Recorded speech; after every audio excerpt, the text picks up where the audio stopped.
Namaskar, friends. Welcome to lecture 20th.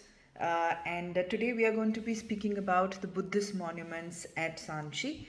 Uh, Emperor Ashoka's embrace of Buddhism in the 3rd century BC turned it into one of the world's major religions. At Sanchi, he had offered his greatest tribute by building the stupas, which, along with other surrounding smaller stupas, as well as remains of some later temples and monasteries, was inscribed on UNESCO's heritage list in 1989. The great stupa, which sits at the top of a peaceful hill and has a dome that is more than 16 meters in height and 36 meters in diameter, which of course has been expanded over centuries, it is said that the magnanimity of this dome not just lies in its size but also is reflective of the fact that it symbolizes heaven enveloping or embracing earth. Other than this, there are also certain, primarily four gateways called the Toranas, depicting intricate scenes from the life of Buddha and the history of Buddhism. And let me tell you that each of these gateways, which have two stone pillars each, with a set of four lions and elephants supporting a large grid with a three intricately carved beams, was added much after Ashoka's death during the Satvahana period, that is from 1st century BC to 2nd century AD. And the names of the devotees who had contributed these pillars have also been duly inscribed on the pillars. And these four gateways, they are not just randomly placed, but placed in four cardinal directions, and this is mesmerizing. The southern gateway shows an image of stupa of Ramagram, which you remember I spoke about is in Lumbini, where Buddha was born.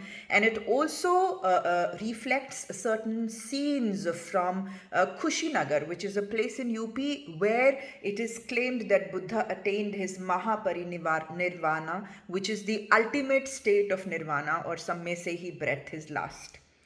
And there are also depictions of the different tales of Lord Buddha's previous birth. So one such tale which is reflecting on the southern gate is the Che Dantak Jatak, which is talking about the story of the six-tusked elephant, which is one of the previous incarnations of Lord Buddha.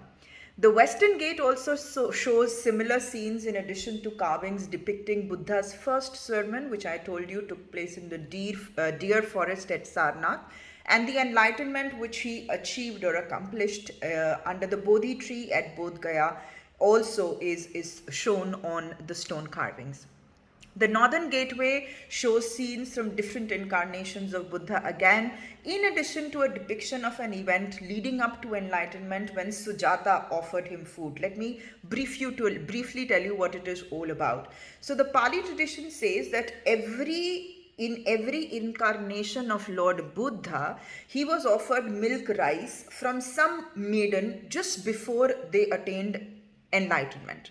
The last Buddha was Gautam Buddha, who was offered milk rice by Sujata. Now, who is Sujata? So, Sujata is a princess who had pledged that she would offer milk rice to the spirit of the tree if she gave birth to a son. When her wish came true, she asked her maid Punna to visit the tree and prepare the place for the offering. When Punna reached the place, she saw Gautama sitting under the tree and mistook him for a tree god. So that Sujata reached the spot to offer him milk and rice, the payasam, from a golden bowl. And this was his only meal which he took after 49 days of fasting, and after which it is said Buddha attained enlightenment. At the eastern gateway, you can see images of Buddha leaving his home at Kapilavastu to begin his journey towards enlightenment.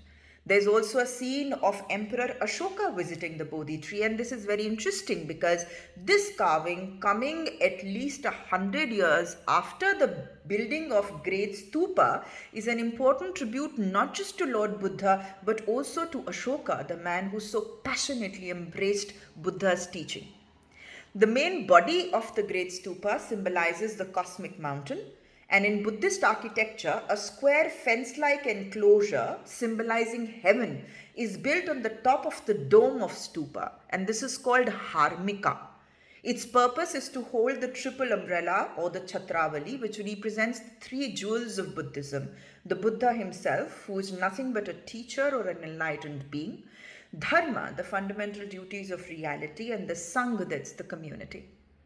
The high circular terrace against the base is accessible by staircases and is designed for worshippers to be able to walk around the stupa for a parikrama. So with this, we unleash another thought process about Lord Buddha, all talking about community in harmony and no deity worship. So take care, stay connected. Jai Hind and Namaste.